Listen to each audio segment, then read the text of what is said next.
All right, here we are. Welcome to the show, Carson. It's great to have you here. Yeah, I'm excited to be here. Thank you for having me. Of course, of course.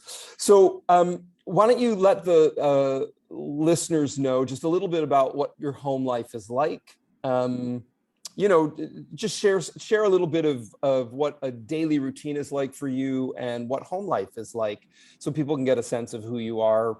Your work, your environment. I mean, we can see behind you; it's pretty tidy, which is nice.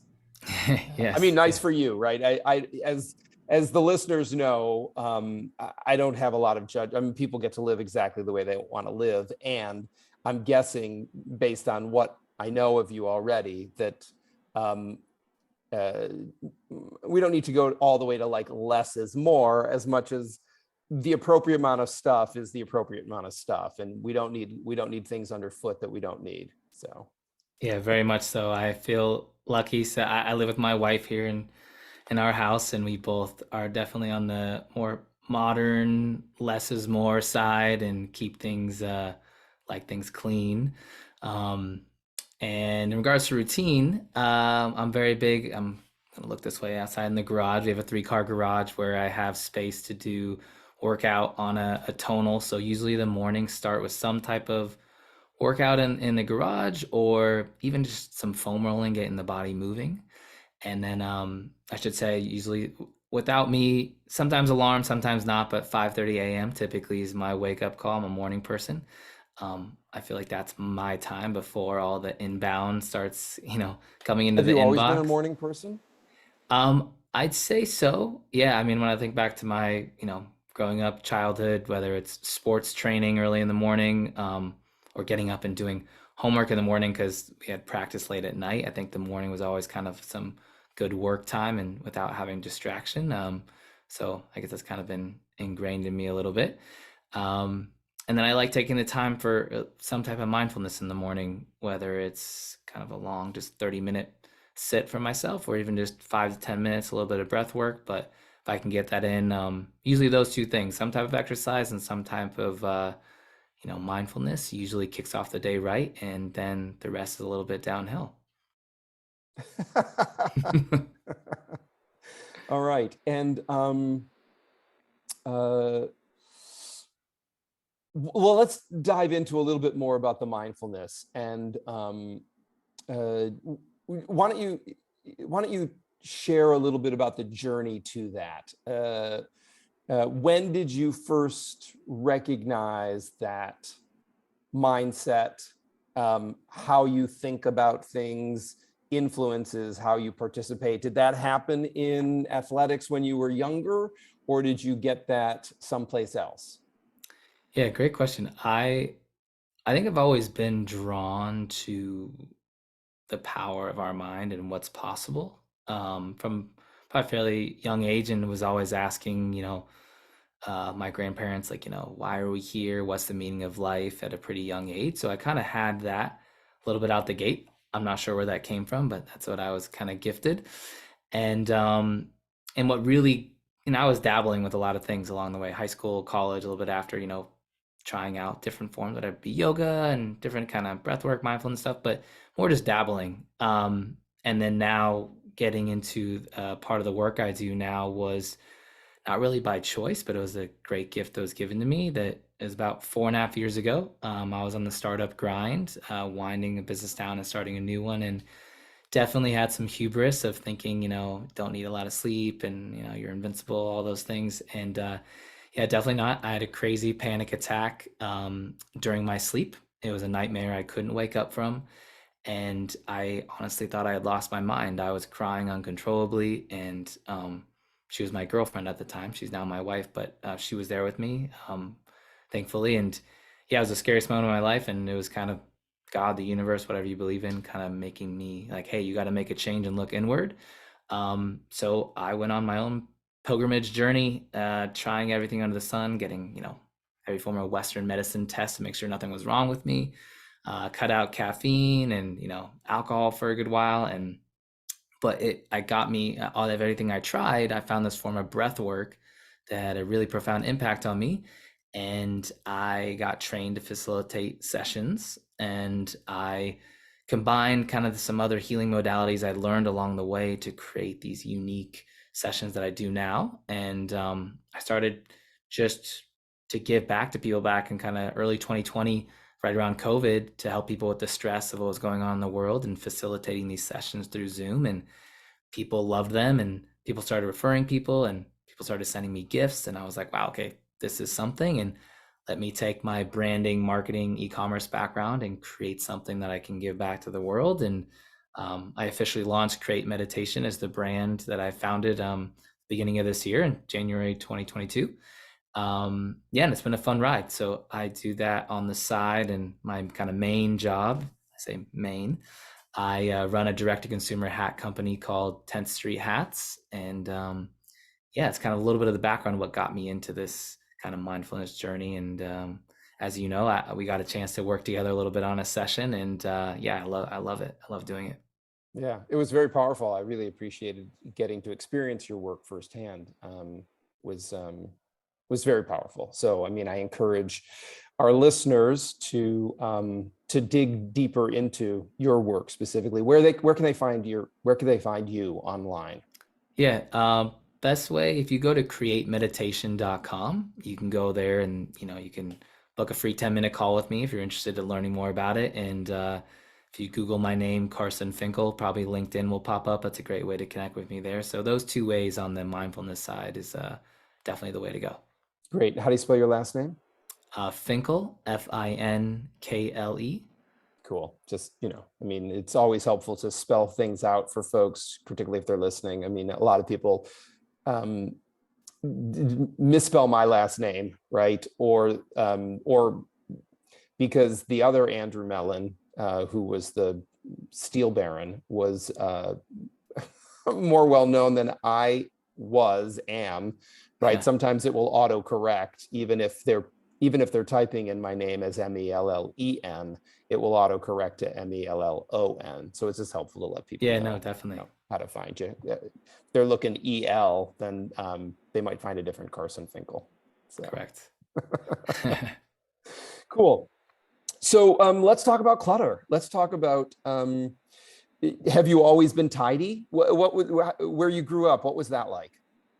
Yeah, great question. My mom, to be honest, definitely is more on the hoarding side growing up. She, coming from her background and her family, grew up, definitely on the not as privileged side. So, making your own shoes and clothes, and just she had the mentality you had to really save and create things. So that Did she have a growing big up, family? one sister, no, sorry, one sister and one brother, and then her parents. Um, but yeah, growing up, it was always, you could fix things, with duct tape type of thing. And garage got beyond overwhelmed, and still is to this day, to be honest, in the house I grew up Uh-huh. in. But I think I learned, and then also my dad had a little bit of those tendencies as well, not as much. Um, but I think I just learned like that I didn't like that, and I'm not sure necessarily where that came from, but I wanted something different. Like I enjoyed things being clean and tidy, and having your desk a certain way. So when I moved out, or I started living my own after college, I definitely picked that up as just like, no, I want things less. And it really probably came into full gear. There was a time in my life where I was trying, like, living in a city, actually in Scottsdale and Phoenix, looking at real estate with my business partner, and we lived at a different Airbnb every month. And so I could pick up my life and put it into a car in about 90 minutes, and I'm off to the next one. And doing that over and over, you actually just even cleanse more, realizing, hey, like, I don't need this, I don't use it very much. And um, so I try to have a kind of I guess, a cleansing process a couple times a year of like, hey, let's take some stuff to the Goodwill and keep things tidy. Yeah. Yeah. I know for me here, I'm on the road right now, and in fact, I'm checking out of where I'm staying today and moving to a new location this afternoon. And as I'm packing up, also packing doesn't take very long. I mean, I'm on the road, but even in this process of like, well, what don't I need to take with me? So I had some papers that I had brought with me from the States, work stuff, and before we got on the call, I was across the way. scanning documents so that I could have digital copies of them, and then I can recycle the paper. It's not like I don't need to keep moving it around. I brought it with the intention of gleaning whatever I needed to out of it and then releasing it. And so it's like, well, today's the moving day, so it's time to, I don't want to pack it up again and move it another time. Yes, And definitely. I think that, when we think about the practice of how we interact with things, a relocation is always one of those moments where things come to a head, right? Like, oh, I'm either going to throw this in a box and deal with this later, right? In air quotes, later, or I'm going to deal with it now before I put it in a box, because I don't want to touch it again. I don't want to pay somebody to move it. I don't want to unpack it and then be presented with the same challenge that I had before I put it in a box, which is like, what am I going to do with this and where's it going to go, right? Like, why am I holding on to it? And even here, I have a few things that I was at a conference before I came to Bali in Ibiza, and they gave me this, I don't know what it is. I don't know if it's a blanket or a sarong, or it's a blanket and a sarong. And it's a very nice piece. It's a very nice textile. And, so I share this because I want people to understand that I understand your mother, right? I understand that. Well, it's perfectly good. Like, why I should keep it. They gave it to me, it's attached to being at the conference. And at the same time, I look at it and go like, I have zero use for this. I can't even figure out what to do with it because I don't wear sarongs. I don't really, it's a little rough to be a blanket. It's not very soft, right? And maybe after washing it for a dozen times, it would become softer, but do I really even do I want that relationship with a thing that I then have to turn into something else for it to be useful in my life? And that's again, I'm sharing this so that people understand that is the mental process that I would encourage folks to go through. Is like, if you have to take something that you currently own and journey with it to make it usable in your life, just ask yourself if the investment of time to convert something from what it actually is into what you would do with it in the future, possibly, right? There's so many ifs in that sentence. And if that's given that we have limited time on the planet, is that really where you want to invest your time? Maybe you'd rather just sit at the beach reading a book would be a better, like if we were going to take the 10 hours of all the laundry and all of the thinking and decide, well, I'd rather actually read a book, or I'd rather, take a class, or I'd rather just walk for 10 hours over the next month, whatever it would be, given that if we can break it down to just the simple math, do you want to spend it trying to retrofit something that you have no use for into your life in some way? It's all just busyness. It doesn't necessarily add any value to your life. And so I have to do the same thing for myself.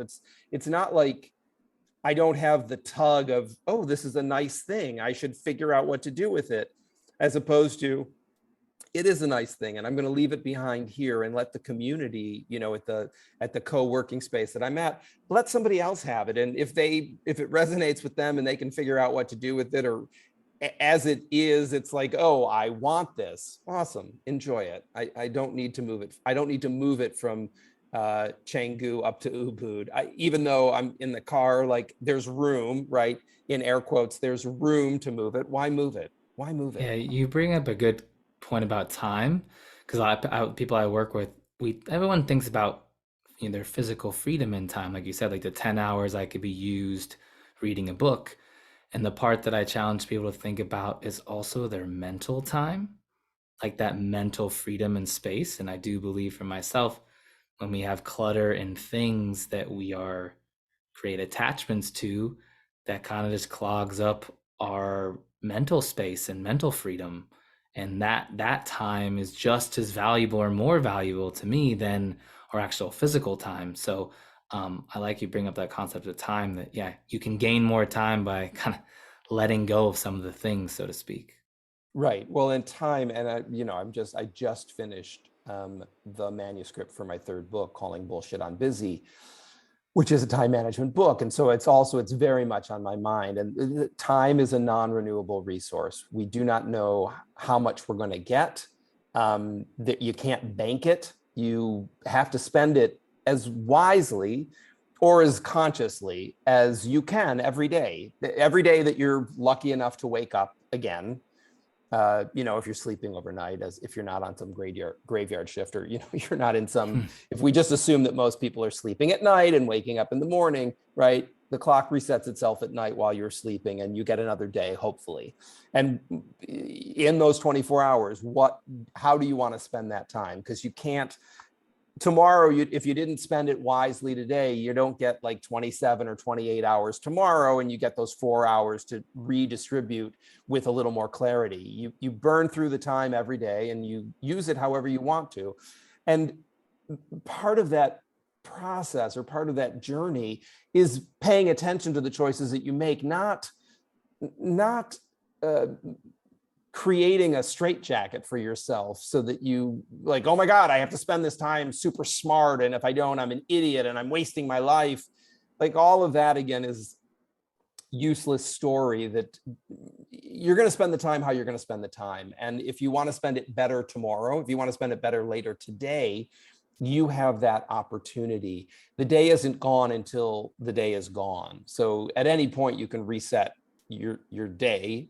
I mean, and again, that your work, breath work, is one of the easiest ways to do that, right? I mean, 3 deep breaths and you can reset your central nervous system. It's like rebooting your computer. So you don't need, it's not like the day is in the toilet because you, at 3 o'clock in the afternoon, you're like, oh crap, this is not how I wanted things to be going. You don't have to then just suffer through the rest of your awake time. You can reboot at that time. Absolutely. And when you mentioned like breath work and rebooting, when we cultivate mindfulness as a practice in our life, I actually do think we gain time from the fact that we live more in the present moment, and our mind is not worried about something in the future or dwelling on the past. And when we can cultivate that present moment more and more, it almost elongates time for us, where what you're able to get done, you'd be amazed what can get done in 1 or 2 hours versus what before might have taken 4 or 5. Right. Right. So I would say that, I mean, not to become overly corrective, right? I mean, our experience of time changes. The math is the math. The math isn't going to change, but certainly our experience of how we experience an hour and what's possible in an hour changes for us, most definitely. We just don't want, I'm mindful of not wanting to, it's not like we're going to time travel. Although it's just 24 hours is 24 hours. If we look at people who are performing at peak performance, they obviously get a lot more done in the same amount of time. They don't have more time. Correct. But how they use it strategically. And so when, again, if whoever's listening to this, my objective in talking about this is not to, you can have whatever feelings you're having about inefficiencies in your life and opportunities to improve. When we think about the fork in the road, let's think about it as a glass half full mindset, so that this is an opportunity to do better as opposed to feel shitty about what you haven't done, right? I mean, that keeps you in that stuck place where time, your perception of time might be like, this takes forever, and at the same time, oh my God, I'm running out of time, which is a curious paradox, or something that seems contradictory, but in fact is typically occurs on the glass half empty side. Is this is taking forever, and oh my God, I'm out of time.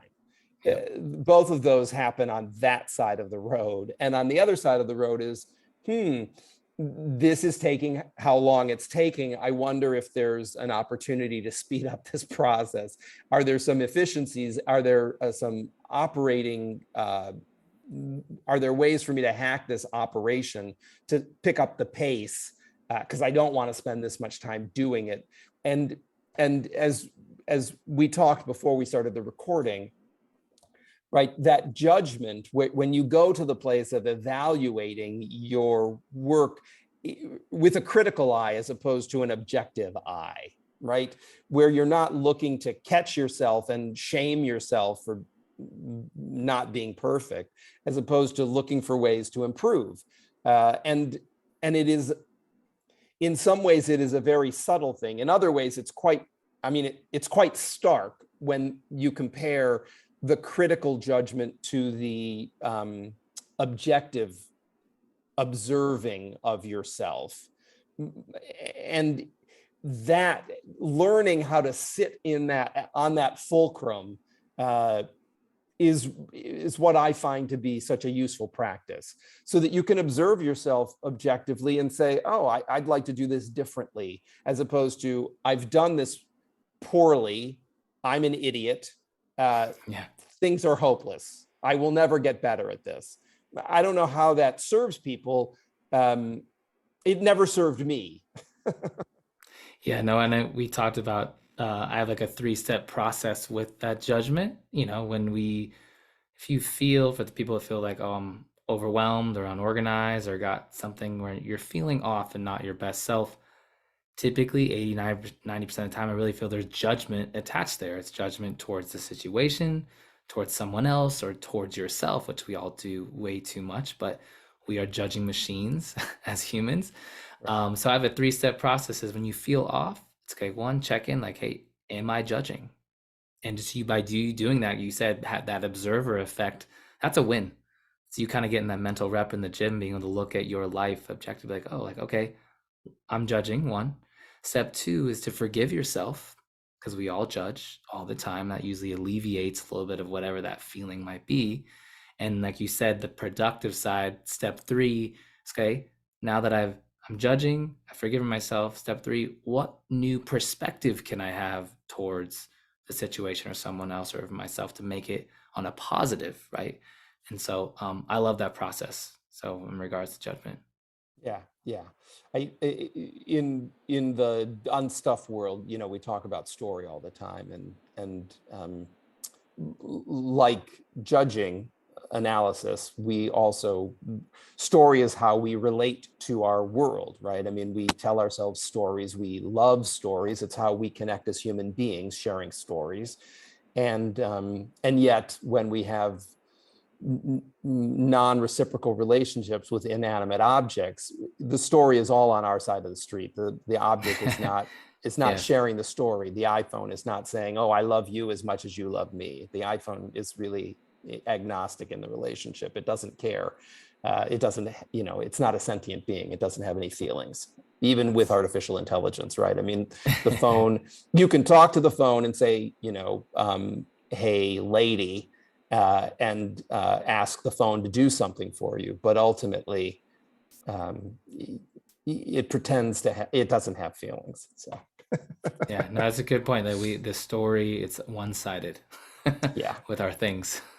yes, most definitely. Well, uh, this has been great to get to know you a little bit more and share your work with our folks. In closing, when we think about decluttering, when we think about letting go, right? Mentally letting go, emotionally letting go, spiritually letting go, physically letting go. What's one thing, and not a tangible thing, but a concept or an idea or an action you'd like to leave with the listeners that they can do to further their own process, their own uh, awakening and shifting of the way that they have historically perhaps behaved around things most specifically, and then choices, consciousness. Yeah, great question. I like to leave to tell the listeners is the power of one's breath. Your breath is just so profound, and we breathe roughly 22,000 times a day on average. And for most people, we're not aware of one of those breaths in those 22,000. And when we start noticing our breath, I like to say the breath is the gateway to the present moment. And it's a great way to help us maybe declutter the mind a little bit, which ease that maybe that stress and anxiety that might come from having a really cluttered or unorganized space that maybe gets us into a place where now we're in an empowering place to then go clean up or cleanse, so to speak. So a couple specific breath techniques that I like to tell people that they can use on their own. Um, the optimal breathing rate for humans is 5.5 seconds. So if you practice either 5 in, 5 out, 6 in, 6 out, it's a great way to kind of bring your nervous system back into harmony and calm down. It can take just a couple minutes. And I tell people just look at the stopwatch on your phone, breathe in that cadence is great. And another one of my favorites is a really quick one to kind of decompress really quickly is the physiological sigh. And that is a double inhale in with a very long exhale afterwards. And if you can, doing it through the nose. So it's kind of to give you an Can you example show for, us what that looks like? yeah, for Yeah. people that are looking, it's about 80% on the first inhale, a little 20% at the end. So it looks like,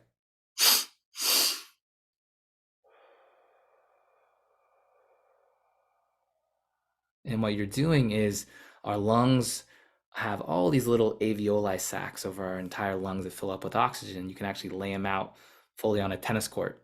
And when we do that double inhale, we're inflating all those little sacs with air.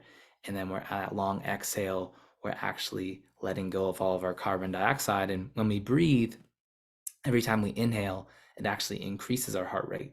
And every time we exhale, it decreases. So when we want to decompress, having that long exhalation after that double inhale, you do that 2 or 3 times. It's amazing how quickly you're like, whoa, I feel way more calm. And I've been doing it actually a lot recently before going to bed. Like if I'm in bed and I can't fall asleep, do a couple of those and I'm out. So Great. Would you demonstrate it one more time for us?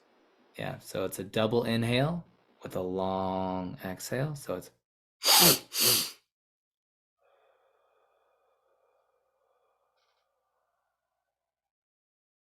mm. Yeah, just doing it right now. It's very calming.